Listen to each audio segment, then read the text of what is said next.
All right, everyone. Hillary Clinton was doing what she does best, which is going overseas and blasting the U.S. while she's there, so that she doesn't have to be asked by CNN to come on and explain her decrepit dementia comments.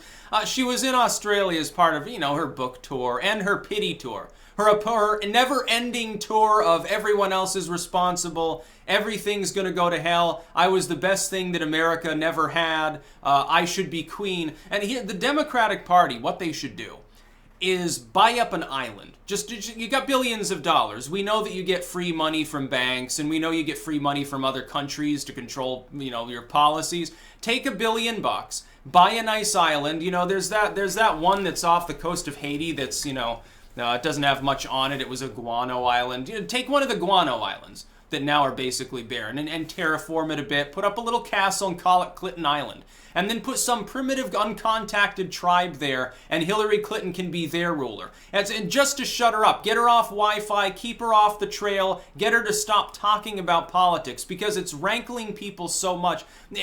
I'm telling you, it's making the Republicans look good, and it's giving them a lot of free ammo. It's going to keep doing that up through the midterms. Look, your blue wave chances are quickly dissipating at this point. On the back of Korea, among other things, Trump's approval is rising. Yours is falling. You don't seem to get that, and Tom Perez is nowhere to be found. He doesn't even do anything for the fucking political party. Hillary Clinton goes over to Australia, and this is what she said. And every time she does this, I think it's the most stupid thing that she'll ever be able to say. She can't possibly find some way to outdo herself and say something that's more moronic than the last time. And she keeps proving me wrong. So I'm not even going to say that anymore. I'm sure she'll say something even more dumb than this, and she'll keep doing that every once in a while until she strokes out again or is incapacitated otherwise. She'll suffer a massive heart attack from the pure bitterness of not being in the White House, and she'll just jump out the window or something. She said, "Fuck you." Here's what she said to her Australian crowd of I can only imagine, were stellar individuals. Watching this crone speak. She told them, Americans harbor fear and rage at the specter of female leaders. They don't like them, they don't trust them, they're fearful of them, and they hate them. What that really means is, hey, Americans harbored rage against me, and I'm blaming the fact that I'm female for why they had rage against me. No, I think it had more to do with that time you insulted several tens of millions of voters, calling them deplorable and insinuating they were like evil Nazis and like Klan bigots and stuff. And at that time, I made a really, really funny video, and I said, this is the worst idea ever. She's explicitly attacking like the 4chan crowd with the alt media bullshit that she put out not long before that. And then she comes out and insults the rest of America. But with this one, she's literally insulting every American. They're filled with fear, they're filled with rage. So the females on the Supreme Court, in the Senate, in the House, judges, everything else under the sun, prominent female CEOs and all that, those don't count. No, there's a glass ceiling because I didn't win the presidency. Here's what I think. As a white male voter, which I know isn't the average Democrat, as a white male voter, I'm perfectly ready to vote for a female, but it's got to be someone who's sane and who I don't think is going to start a war. Hillary Clinton doesn't fulfill either of those. I'd like them to be honest and not have too much baggage. Every politician's going to have some scandal in there. I understand that. You have to hold your nose when you're delving into politics. It doesn't matter if it's a Democrat or Republican, hell, a Libertarian or a Green at this point. It doesn't fucking matter. Doesn't matter if it's your local dog catcher. They probably embezzled $5. They're like, hey, look, if you press these 2 buttons on the candy machine at work, you can get free candy. Okay, whatever. I'm not going to vote for Hillary Clinton, though. It's the same reason, imagine if John McCain had trotted out the line, voters should be ashamed if they don't vote for me because we can have the first female vice president. That's a glass ceiling before the presidency, and we need to shatter it. Shame on you, evil sexists. Can you imagine how laughable it would have been? Isn't it just as laughable to have an extremely rich child of privilege, spoiled brat like Hillary Clinton lecture other people on privilege or on a glass ceiling? Look, for Clinton to smash the glass ceiling would be no problem at all.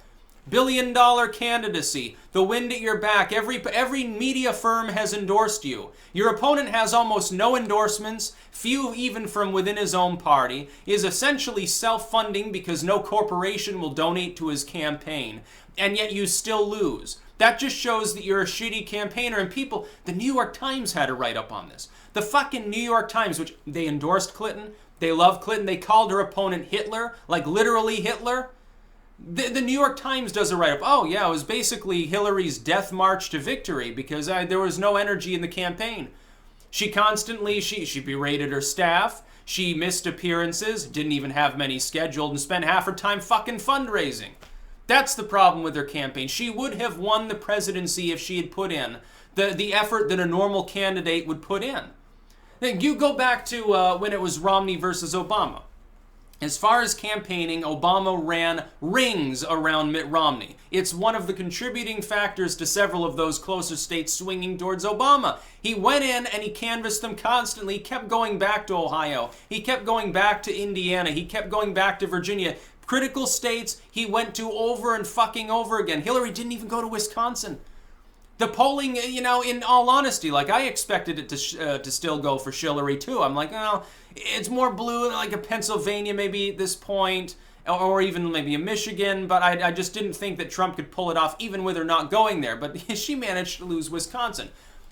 Oh, why did she lose it? It was those Russians, those pesky Russians, constantly preventing a strong, empowered woman from being president. Has nothing to do with that. Americans harbor hate and rage and fear towards female leaders. No, they harbor rage and fear towards female leaders potentially that are going to start World War III. Like the time that back when she was running against Obama, she said, yeah, I would attack Iran under the right circumstances. Yeah, we would go on in. I can be just as big a warmongering bully as any of these boys. That's the other part. The first part of Clinton's problem is she was lazy on the campaign trail. And the second part, of course, was her personality rubs people the wrong way. And the third part is, of course, child of privilege, spoiled, talks down, and looks down to everyone. She's the sort of person who you can imagine. She would play perfectly in the role of like a Paula Deen sound-alike. Living in a white plantation home, and her gardener's black, and she refers to it around her white friends as the help. That's essentially Hillary Clinton in a nutshell. Oh, I've got hot sauce in my pocketbook. Yeehaw, look, I'm so black friendly.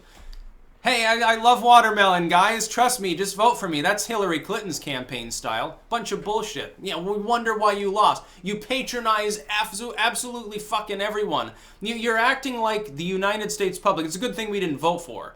The way she's talking about us to the Australians is basically, yeah, Americans are rubes. They need a benevolent leader like me, someone smart, because they're all fucking dumbasses. They need us to make the decisions for them. They have too many guns, and they live on dirt floors, and they go to McDonald's and stuff. They eat the wrong food. They live in little houses. They drive normal people cars. Oh, icky, middle classers. That's how Hillary Clinton looks at you. That's how Hillary Clinton looks at me. The only people she can stand to be around are the Goldman Sachs crowd people. That's the only people she can stand to be around. She didn't want to take questions from people, be confronted on any of her views. She reacted angrily. When questioned on the campaign trail, she started shouting at people. These are people who, in some cases, they're not being hostile to her, but she just goes off on an honest question. Then she comes out and blames the media for her loss. Oh, they were never on board with me, and it's a media conspiracy. Bullshit, you got virtually every lamestream media endorsement. Virtually every major news outlet, cable, newsprint, whatever, they almost all endorsed you. You got the endorsement of a bunch of Republican politicians, which arguably didn't help you. George W. was basically stumping for her campaign at the end. Oh, that Trump, he said mean things about me and my daddy. Well, I'm not going to endorse him, says George W. And then it was confirmed. Herbert Walker, of course, he voted for Hillary Clinton. Now, Carolyn Kennedy said he was planning to do that, which is like the funniest thing ever. No, nothing odd here, folks. No, it's not basically a weird form of extended nepotism within D.C. Nope. There's no establishment, doesn't exist, you conspiracy theorists. There's no deep state, no swamp, doesn't exist. That's all a bunch of bullshit. Politicians, sure, after spending all day on C-SPAN basically doing a floor show for the American people, they don't go and get rails of coke together. They don't go and get drunk and fuck one another. No, they would never do that. Their staffers don't get together and chuckle about how gullible the voters are for believing the Bushes and the Clintons. No, it never happened, you know. Like that dude that was, what was his name there? I think it was Gruber, hired by Obama, who basically did say that. Yeah, there's nothing odd here, folks. No, Hillary Clinton looks down at everyone, except apparently the Australians. Is she going to come back and say, oh, those Australians are backwards. I'm so glad to be back here where, you know, people don't stand on their heads and be upside down. Is she going to do one of those weird things? Probably will. That's about all. Peace out.